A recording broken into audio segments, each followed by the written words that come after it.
The Amy Edwards Show, and I'm your host, Amy. This show is here to help all of us live our best life and feel amazing at absolutely every age. We focus on transformation and empowerment through practical tools, strategies, habits, and mindset shifts that will help you unlock your potential, build self-love, and embrace your unique journey. We'll cover everything from health and wellness to personal growth and spirituality with inspiring guests and real conversations. So if you are ready to level up, break out of your comfort zone, and make lasting changes, you're in the right place. It's never too late. In fact, some of your best days haven't even happened yet. Let's get to it. Love this moment and make the next one even shinier. Hello, and welcome to the show. I am so excited because we're talking about something today that I really don't know anything about. I am excited. And today I'm going to go ahead and jump in. We're joined by Renee Fitton, and Renee is an MS registered longevity dietitian and the director of education and healthcare sales at Prolon, which is a company that creates fasting-mimicking diets. Right? Yeah, you heard me right. Yeah. Fasting-mimicking. I'm like, what is that? So we're going to talk about it today. Renee is an expert at the cutting edge of nutrition, healthcare, and longevity, empowering healthcare professionals, and now all of us, with groundbreaking strategies to optimize our health through diet. Yes, please.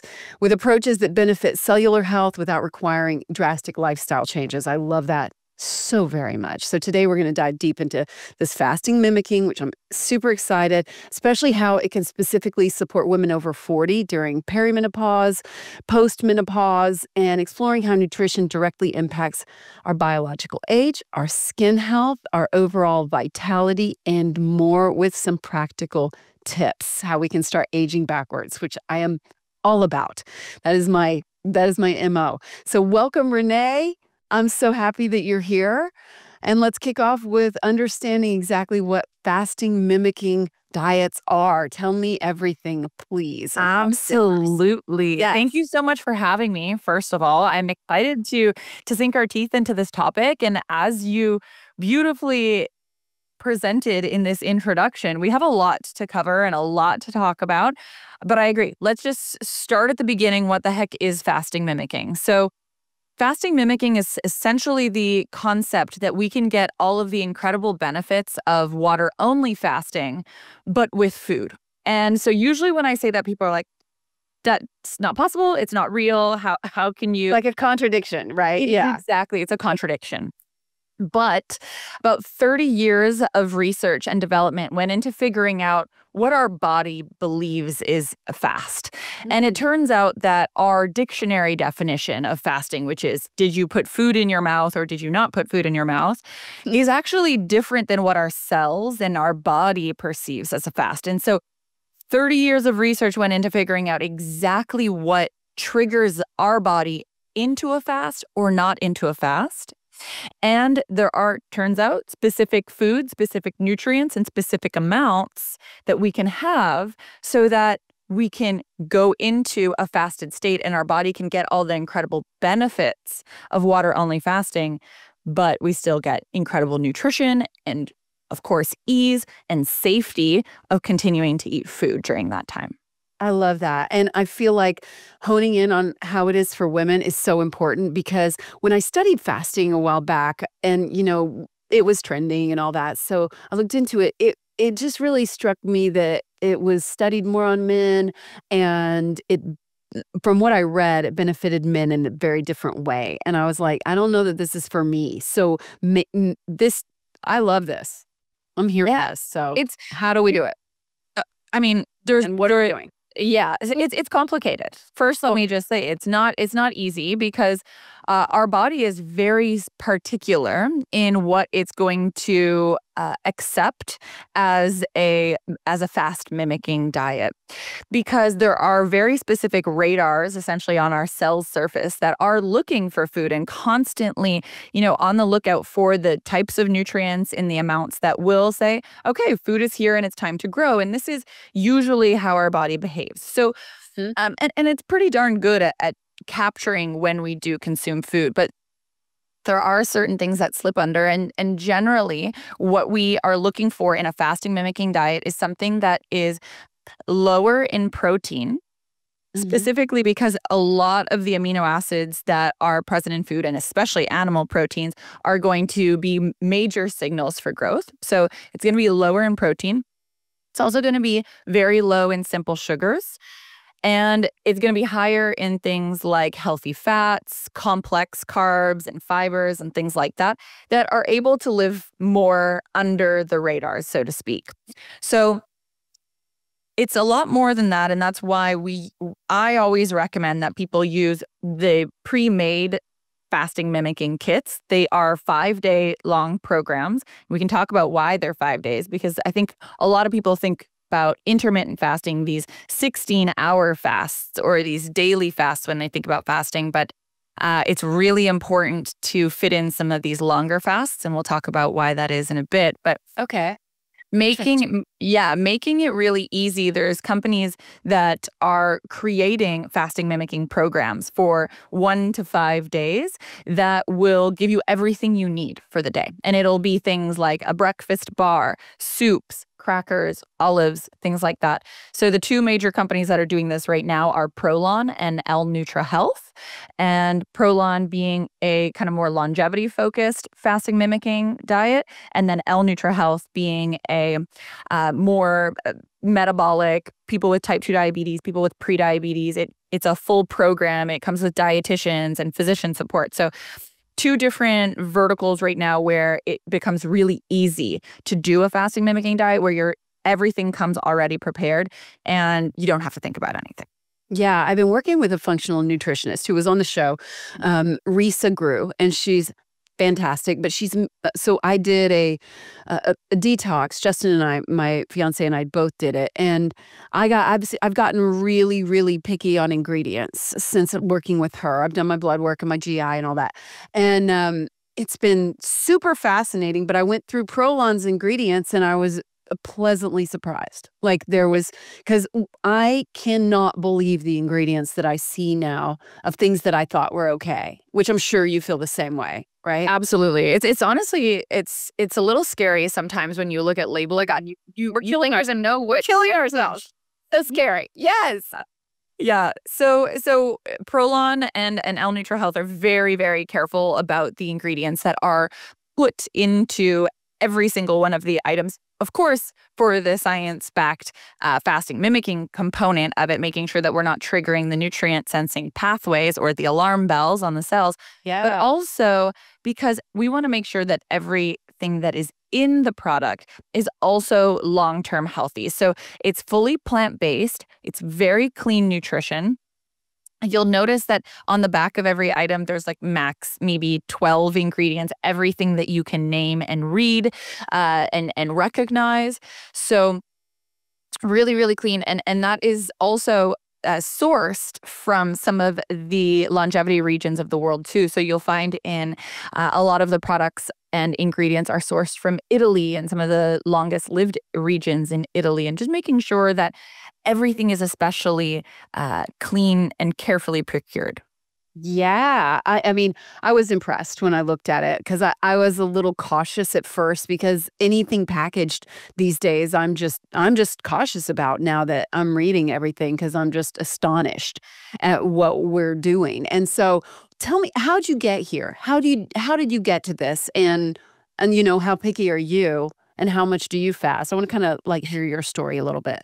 Absolutely. So I got here actually as somebody interested in longevity. I decided that when I was going to get my master's degree, I wanted it to be not just in nutrition, but in longevity nutrition. And there's really only one program out there today, and that's out of USC. They have a health span and longevity master's degree. Cool. For nutrition. And wow. Yeah, Nice. It's super cool. Anybody who's interested in this space and wants to get a master's degree in that space, wants to become a registered dietitian with a longevity focus, I could not recommend it more. It is also founded and created by Dr. Walter Longo, who is a leader, maybe the leading longevity researcher today, and is also the founder of the fasting mimicking diet. He's the one who uncovered all of this science and leads all of the science behind it. And so Cool. Of course, he offers a lot of this education and the science education through the program as well. I went to Italy and studied under him as he's based out of the University of Genoa there. And just the moment that I started to see the science and started to see there are at this point now over 40 clinical trials with fasting mimicking diets across totally different population types. So you really start to see the power when you start seeing it in type 2 diabetes, but you also see it in autoimmune conditions in healthy individuals with longevity. I mean, across the board, the impacts are really immense and really incredible. And you have it, once you see that, you can't turn a blind eye to what it can do and the power there. So from that point on, it was kind of a no-brainer for me as somebody who is very evidence-based and who looks for to be driven by science in every decision that I make. Seeing all of the research at all of the stages and levels for this to become a reality was so important, because not only are we looking at, okay, what are at the cellular level, what are the things that are changing, and how are we, living below those radars? But also we're looking at, okay, how does this impact individuals when they do this protocol? So we're looking also at human studies. There's also animal studies. So all the way through that, and then not to mention also looking at long-lived individuals. So individuals who live to over 100, what are they doing? What kind of fasting protocols have they incorporated in their life? Oftentimes not on purpose, like they just do it because it's part of the lifestyle that they grew up with. So capturing all of these different ways to study it and seeing it just continuously repeated is again something that you just can't turn away from. What has opened up for you personally? Have you been doing it now for how many years? How old are you? So I'm now 33. I'm turning 34. The fasting mimicking diets really became available and popular about 7 years. Well, actually now it's probably closer to 8 years ago. What year did he discover the research and So really start talking about it? really started talking about it probably about 20 years ago. Okay. The research started about now 30 years ago. But Not that long. like Really? no, no. I Yeah. mean, it's funny because when we think about fasting, sometimes we think that it's relatively new because we've been hearing about it more. But fasting has been around for truly since our early inception as a humankind, right?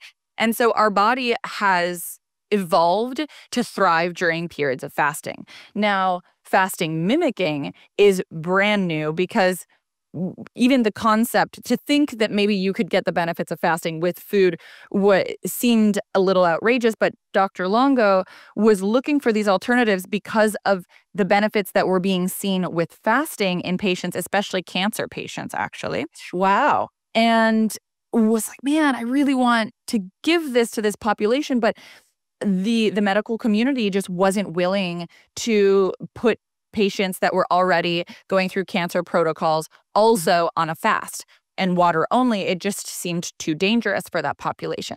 And so that's when it was like, okay, we need to think about another way to get the benefits, but in a safer way.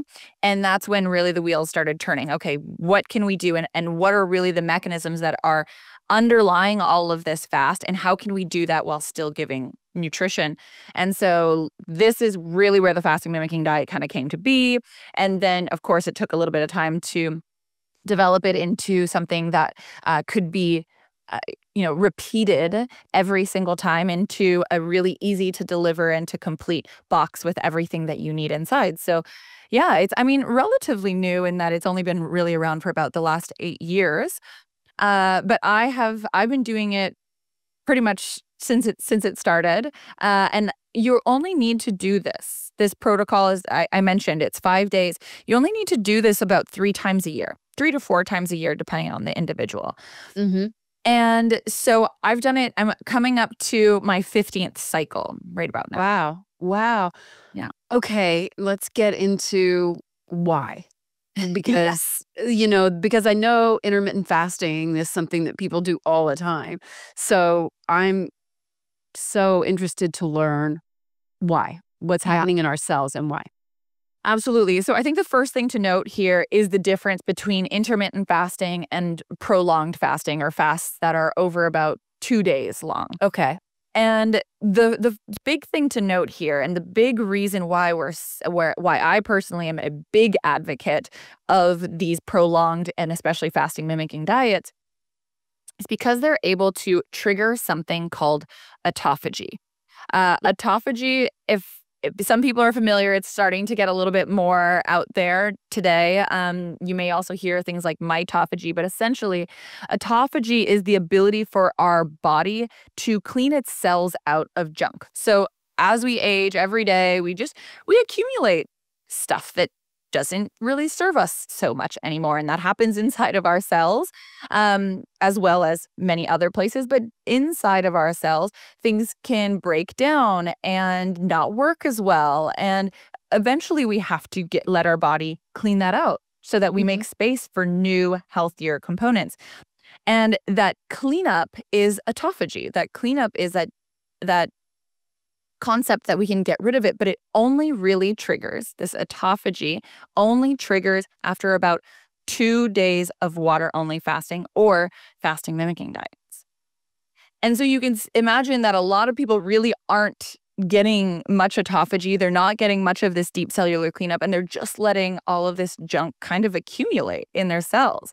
And so it just leads to poorly functioning cells and just not optimizing our function there.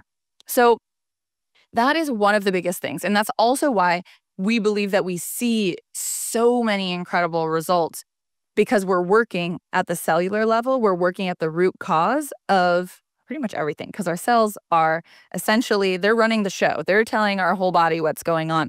And so you want those to be functioning optimally so that everything else works. And that's why we see, from skin health to metabolic health to biological age, all of these things are being impacted when we do these 5-day fasting mimicking diets, because we're working at that cellular level.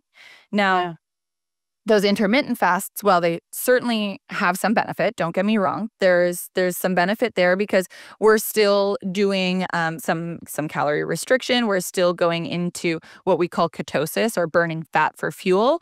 And so that can be helpful, especially for weight loss. It can be helpful for metabolic health, so like blood sugar management and things like that. But it's not going to trigger that deep cellular cleanup that we so desperately should be doing about 3 to 4 times a year. So it's not necessarily either or. You absolutely can do both. But I would say if you're going to pick between one or the other, do a prolonged fast periodically, maybe 3 to 4 times a year, so that you can get all of the benefits in one and you don't miss out on that deep cellular cleanup. And then it keeps going, like between the two fasts, like you keep getting the benefits, or what?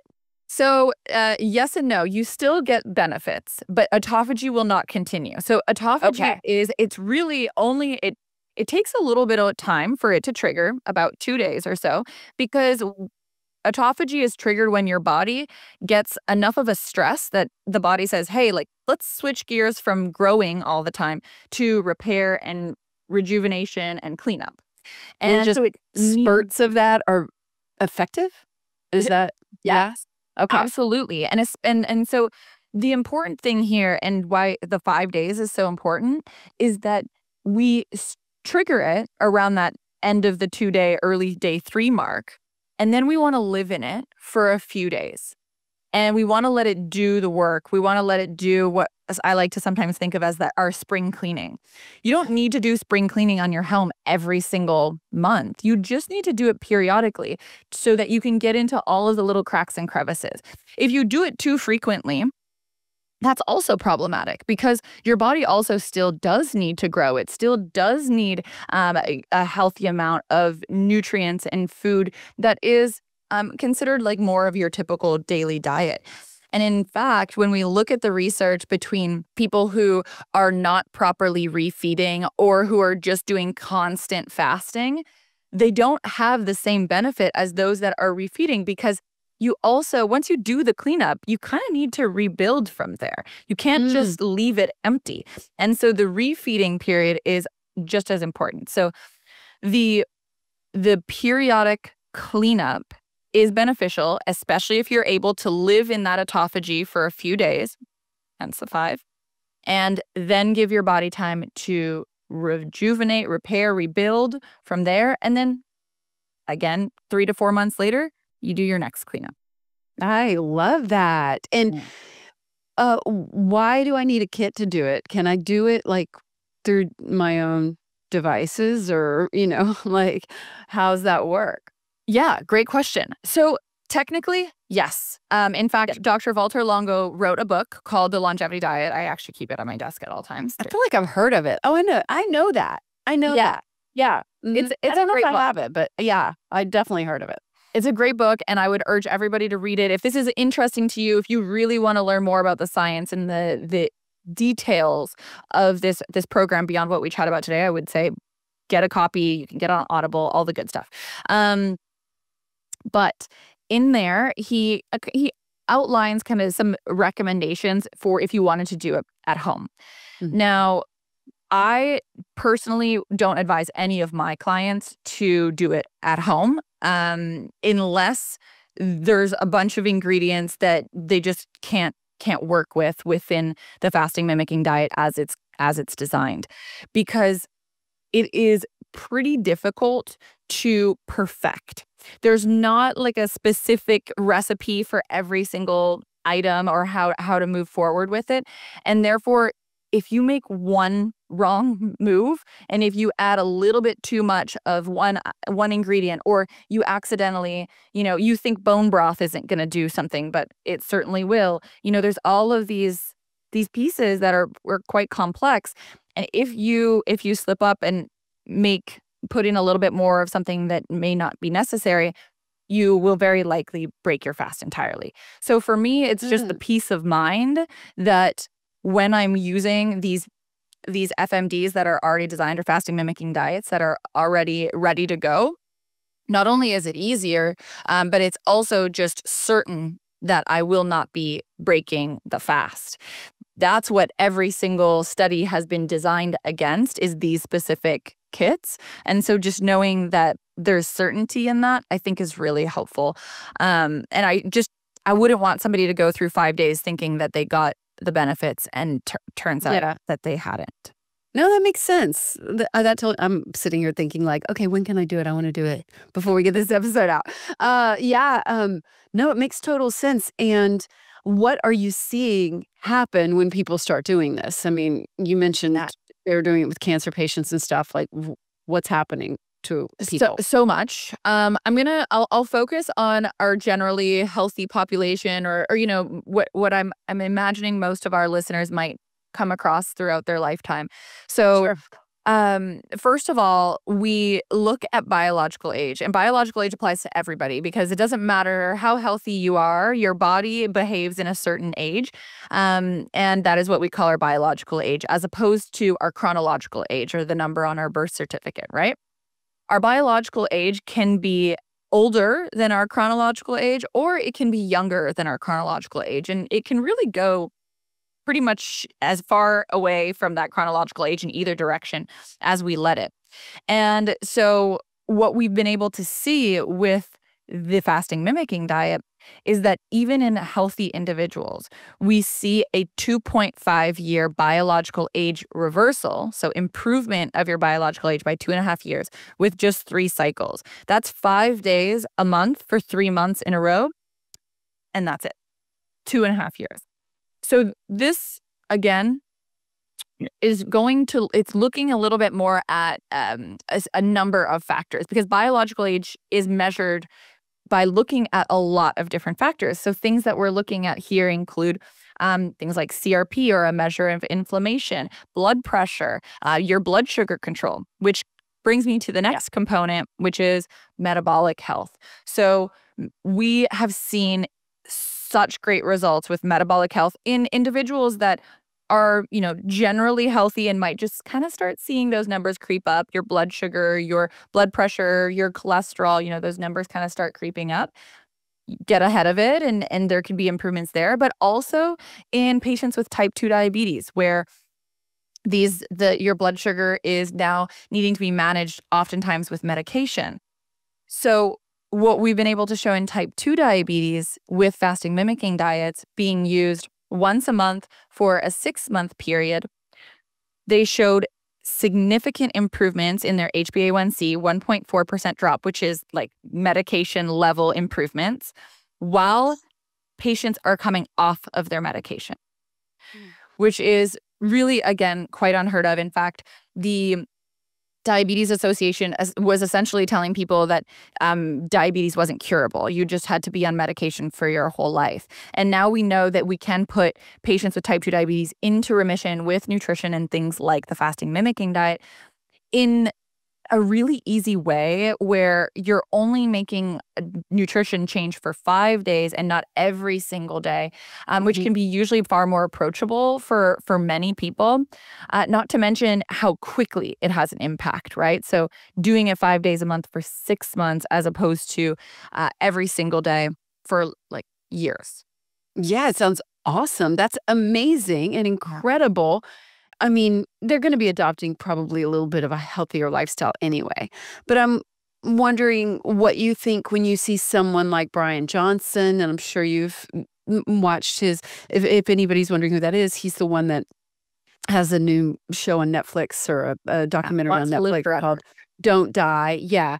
And he is trying to pioneer longevity, of course, and he's a rich guy with, all these things that he's doing.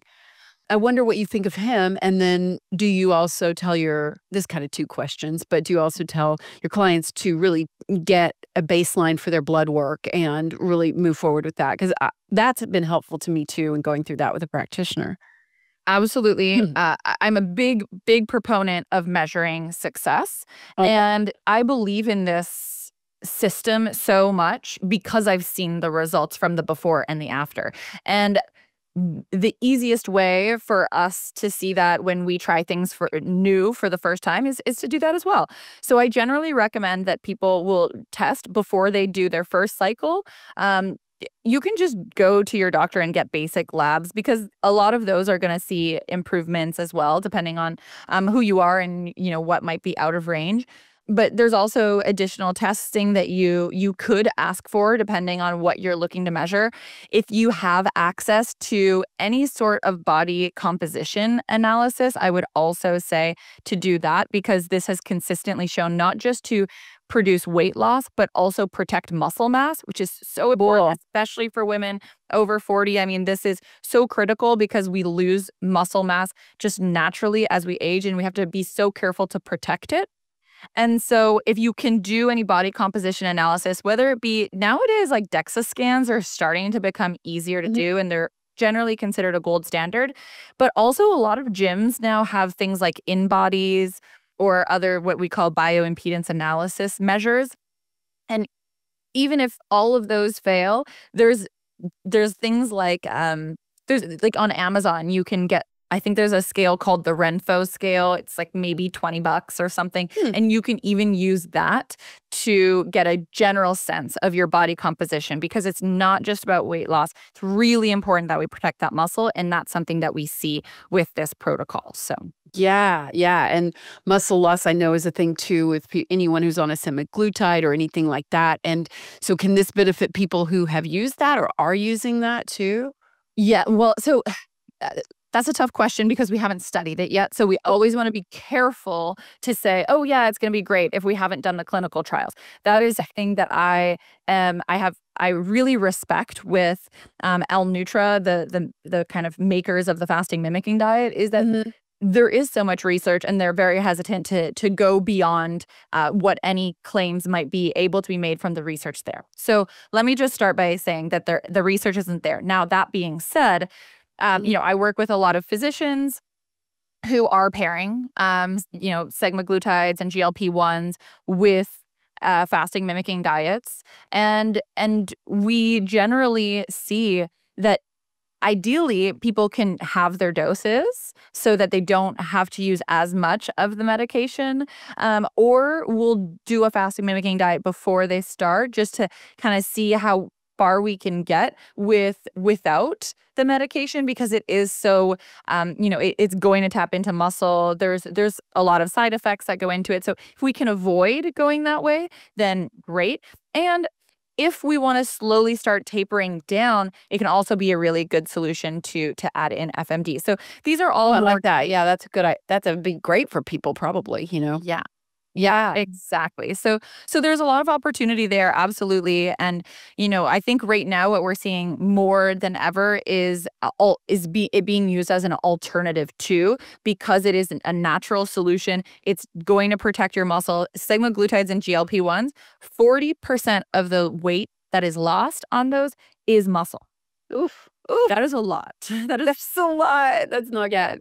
And a lot of physicians now, they're aware of this. And so now when patients are going on these medications, they are doing a lot of education on protein intake and working out, because if you're going to do these drugs, you have to make sure you're also doing this. And I think that's unfortunately, is a lot to ask of people to not just take a medication, but also to add in physical activity and weight-bearing exercise every day, plus manage their protein intake. And so a lot of people just aren't doing that, and unfortunately tapping into muscle pretty excessively with those medications. Yeah. Let's talk about refeeding a little bit. Are you a vegan? You have some really awesome recipes on your Instagram, which I'll, of course, link in the show notes. I mostly eat vegan. I love it. I feel better on it. But since working with a functional nutritionist, I've been eating a little more salmon and stuff like that. So I'm curious about your take on plant-based. Yeah. So I am definitely, I lean plant-based. I like to call myself a pesca vegan, in that I am almost exclusively vegan, but I also do add fish in periodically. That might be me. Okay. Yeah. Yeah, exactly. And I honestly, at this point, I lean towards and prefer plant-based foods anyway.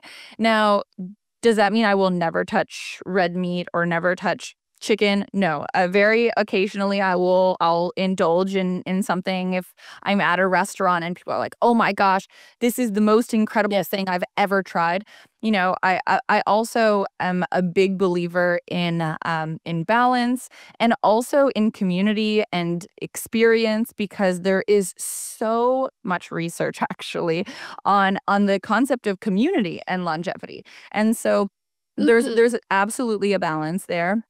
Now, again, in terms of nutrition and in terms of nutrient density and in terms of healthy protein sources to support longevity, plant-based is the way to go. So trying to be primarily plant-based is certainly, in terms of longevity, the answer. And just to tie back to one of your original questions that I realized I didn't answer on Brian Johnson, he is plant-based. He eats so many incredible, great, whole plant-based foods. He is leveraging plant-based proteins where necessary. He also he's a believer in fasting, and he will do that as well. So generally speaking, I think, and I watched his Netflix series, I think he's certainly extreme, and he does do some things that are less researched than maybe I would do. But he also recognizes the stuff that has been tried and true, fasting included, plant-based nutrition included, healthy exercise included, all of those things he's including. And I actually think that's great. So yeah, I do too. Found it really interesting, and kind of thought about what can I adopt that suits my lifestyle. But I love that you brought up community, because I think it's so important not to get too wound up. Like you and I talked about perfectionism right before we came on here. And it's so important to find that flow and relax a little bit as a part of your longevity, I think, not get too like, I've got to do this next thing and I've got to, Yeah. Absolutely. And it's funny, I was asked the other day but I get asked actually this question relatively frequently, like, "Oh, I heard that drinking wine is good for you, and that, having a glass of wine a day is healthy, or what are the best alcohols that I can have?" Usually I get asked that question, and I've kind of decided that my new answer is that, if you're going to drink, limit it as much as you can, but also don't drink alone. Because when we see that red wine has healthy longevity properties, we're not really seeing it in like the resveratrol, which is what people were saying at the beginning, like the antioxidants in the wine. That must be what's making it better. But rather what I see, at least, especially in some of the epidemiological research where we look at long-lived individuals, is that they're having maybe one glass of wine with dinner surrounded by loved ones.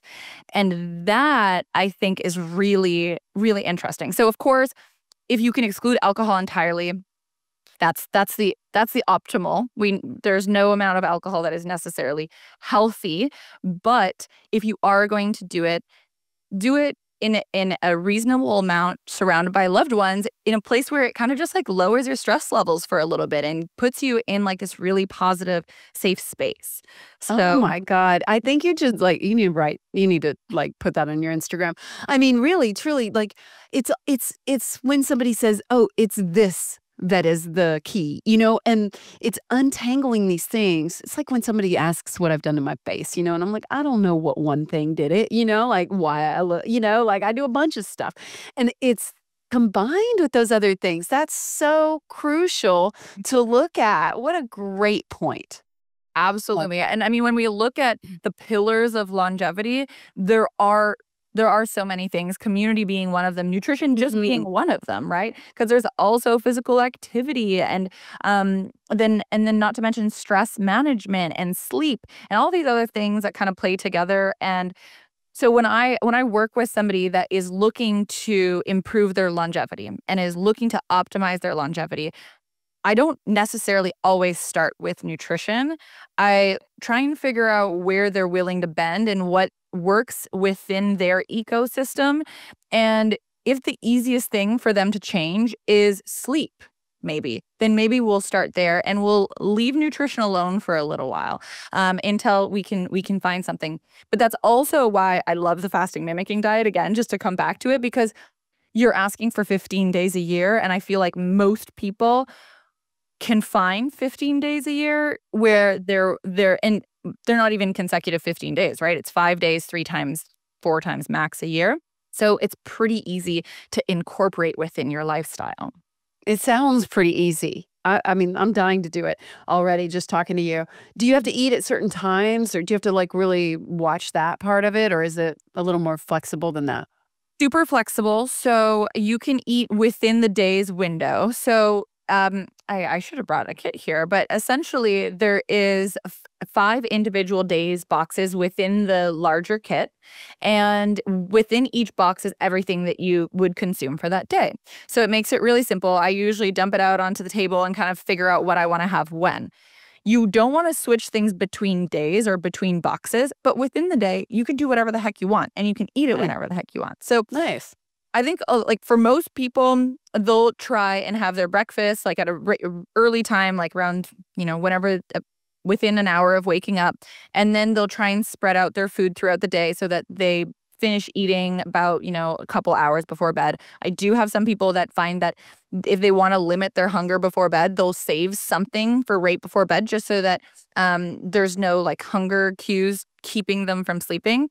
But usually a lot of people will just spread it out as much as you can. But then there's other people who already intermittent fast. And so they might just squish everything into a smaller window that's just more typical to what they usually do. And that is completely fine. Whatever works for you is how you can organize those meals throughout the day. So, oh, I love that. It's so interesting. And damn, I had a question while you were talking, and I just was listening to you. Oh, hormones. I wanted to ask about hormones, like, because we were talking about perimenopause and postmenopause and, how this can help us, what you've seen, the benefits in the hormonal, arena for women in particular. Absolutely. Yes. So when we look at hormones, so specifically, let's just back up a little bit and talk about perimenopause and menopause and what's happening. I think now there's been a lot more discussion around this time of life, but there's still a lot of misunderstanding. So essentially, when we reach perimenopause, and that's usually on average about 4 years prior to menopause, which is usually around the age on average about 51. Now, that is a very rough estimate. The period of perimenopause can be much longer. It can be much shorter. It can be weeks instead of years. And it can be a lot more than 4. Also, a menopause can happen a lot earlier and even later. So there's even people reaching menopause even before the age of 40 in some cases. So Wow. it is a very wide-ranging time period. So I think that's an important thing to note. What is happening in our body? It is a decrease in our hormone levels, especially progesterone and estrogen. And what's really important to know, especially about estrogen, is that it is not just managing our sexual health and our fertility. It is doing so much more. It is such an incredible hormone that manages and controls even our muscular health, our blood sugar levels, and our insulin are all tied into this big kind of what looks like a bit of a mess of connections within our system. So unfortunately, when estrogen drops, a lot of other things are going to be impacted just from this chain reaction. And so things like, as I mentioned, higher insulin resistance or higher likelihood of getting type 2 diabetes, increased loss of muscle, all of those things. And so when we look at solutions like the fasting-mimicking diet that are able to tap into all of these verticals where, sure, estrogen is dropping and we may or may not be able to impact that. I mean, the only way that we really would see an impact there is because of the bio-age improvements or your body behaving younger, right? But we also see, and maybe even more importantly, that the downstream impacts are able to be fought back against. So protecting the muscle, protecting bone mass, protecting the insulin resistance from being pushed. So, maintaining what we call insulin sensitivity. So all of this is able to be worked on with just one solution, which is really tough to find, I think. And I think a lot of, especially today, we like to find these like magic bullet solutions, especially medications. And those are very, very targeted. They might fix one thing, but they're not going to fix a lot of things because they're really just working at one endpoint. And so that's why fasting mimicking, where we work at the root, we work at the cellular level, is able to have all these downstream effects and are especially powerful in women that are entering into this period of perimenopause where all of these changes are happening. What age can people start doing this? Like, is it healthy? 18. 18? Yeah. We don't recommend it for people under 18 because you are in a growth phase. And the whole purpose of this is to put a pause on growth and focus on repair and rejuvenation. Under 18, we are still moving to grow and build, and so we don't want to touch that.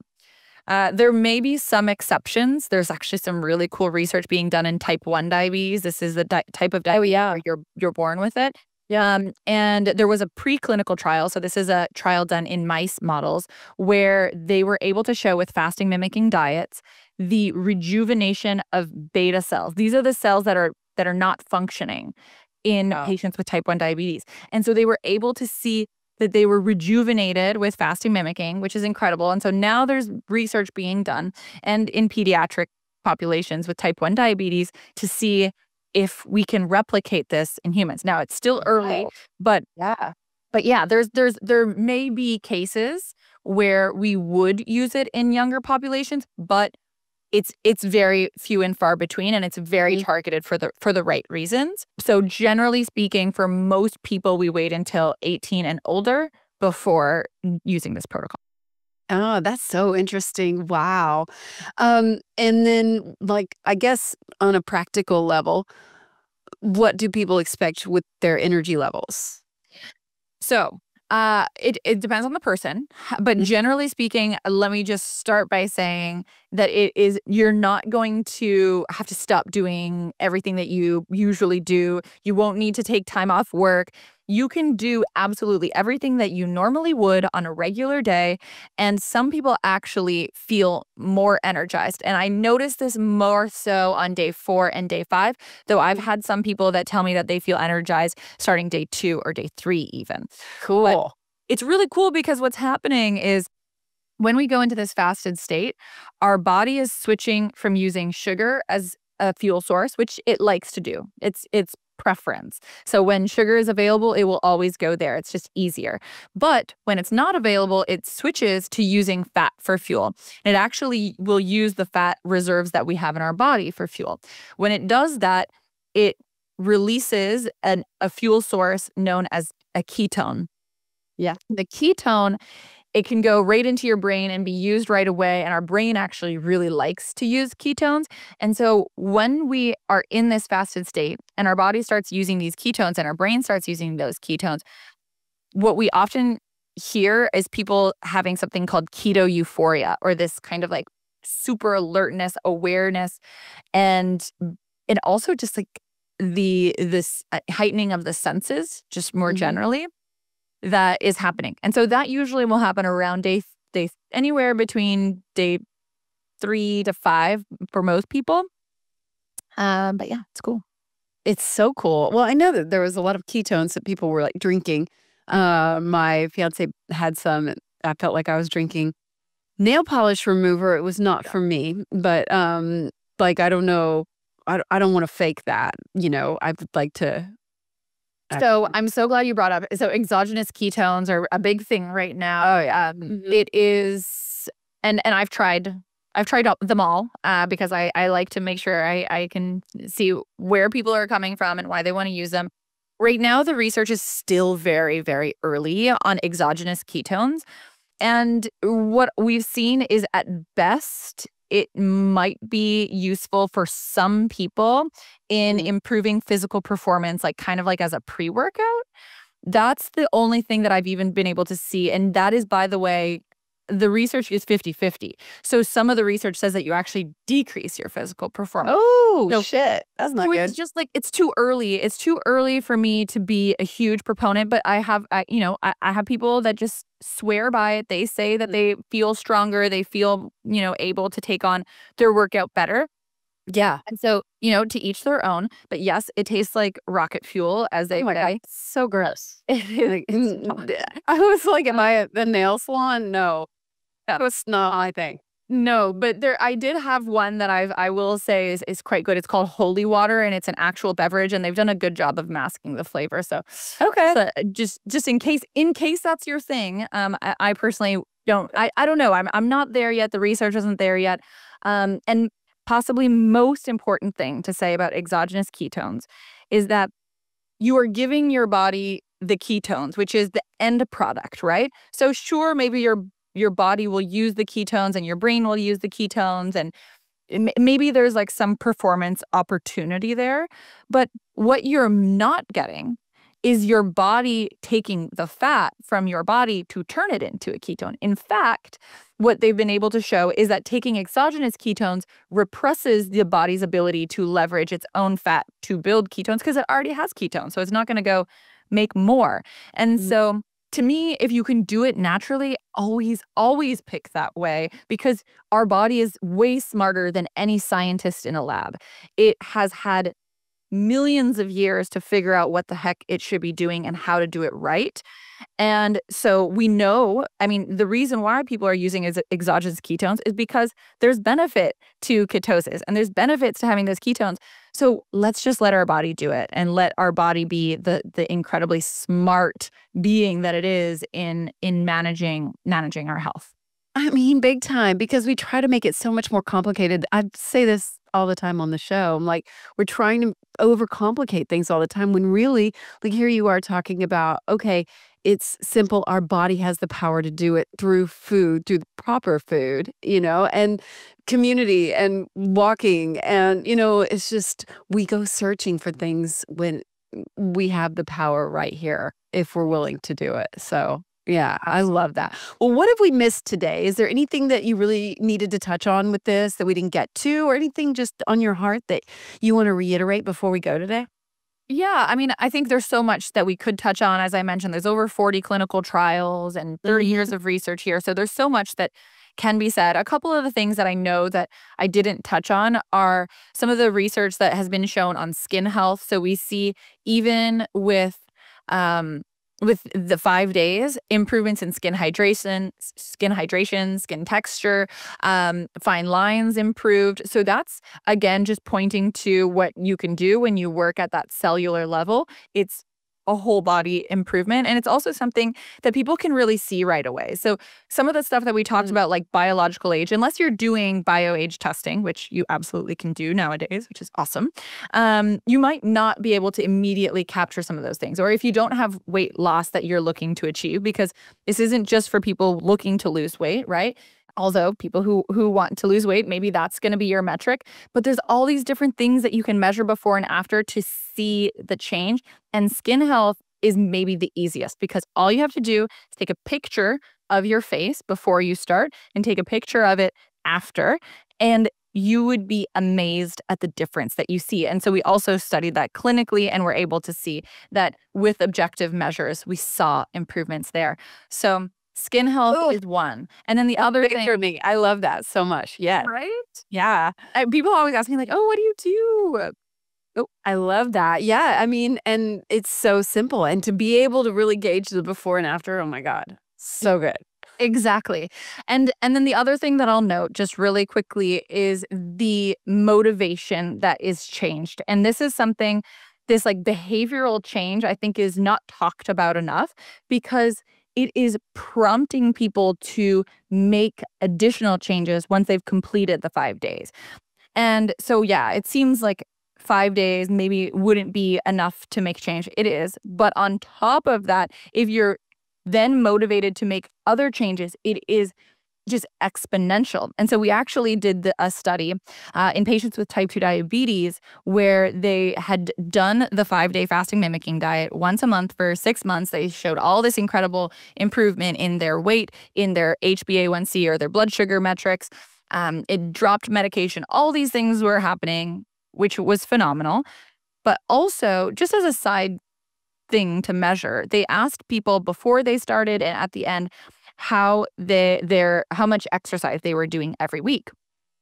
And the group that did regular diet, so they're still doing a healthy diet, and they're still doing generally what we would recommend for people with type 2 diabetes in terms of nutrition, they showed a decrease in physical activity by 4 hours a week, whereas the group that did the fasting mimicking diet added 6 hours a week.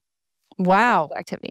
And that is just, I mean, it just goes to show how the motivation to prompt this like feeling of pride that people have when they've completed even just 5 days is really motivating to do the next thing. Plus, you feel strong because you've maintained your muscle and you've lost weight. And on top of that, you've only used 5 days of your month, so you got 25 days to think about something else you can do, as opposed to thinking about your diet every single day and constantly kind of having that on your mind.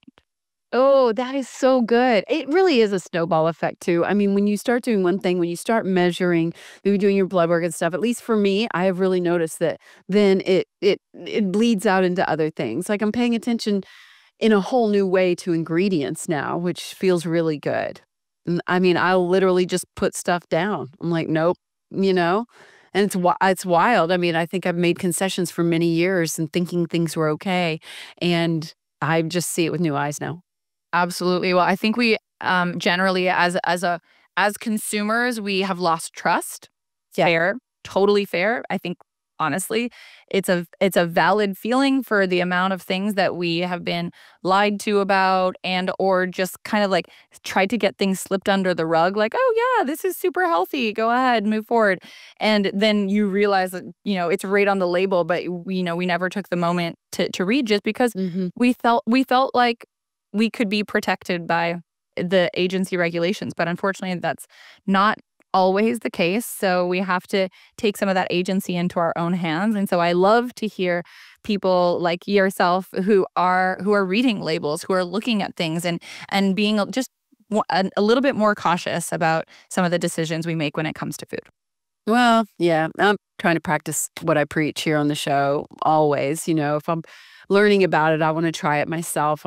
I like experimenting with stuff and like you do, right? Like once you learned about it, you were like, I can't look away. Like what are you going to do with this knowledge? Are you actually going to use it and put it into practice, or is it just another thing going by, right? And so I believe that this show gets more out of it too when I really live it. And so that's a huge part of all this for me. So yeah.